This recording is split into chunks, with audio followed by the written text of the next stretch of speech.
pambansang pulisya ng DVD sa mga bus terminal na naglalaman ng iba't ibang krimen at modus ng mga masasamang loob. Layo nitong i-alerto ang publiko sa mga karaniwang krimen lalo na't nalalapit na ang Kapaskuhan. Si George Bandola sa detalye. Habang abala ang lahat sa pagsubaybay sa mga pagdinig sa Kongreso at Senado, naging abala rin ang Philippine National Police sa pamamahagi ng mga DVD na makakatulong sa mga biyahero at publiko.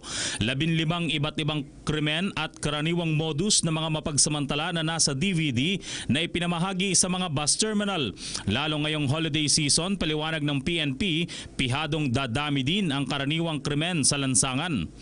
Credit scam, yung mga krimen na nangyayari sa bus, salisigang, anti-kidnapping techniques, mga fake plate sticker, mga self-defense sa mga anti-rape, mga kotong, atibanggang, ATM scam, saka mga date rape.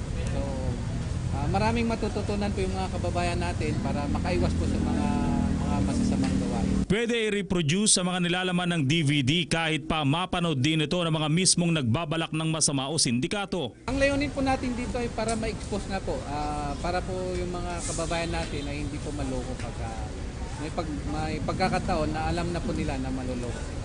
Ayon pa sa PNP Police Community Relations Group, magdadagdag ng mga Police Assistance Center sa mga matataong lugar ang pulisya para makatugon sa pangangailangan ng publiko. Para sa PTV News, George Bandola.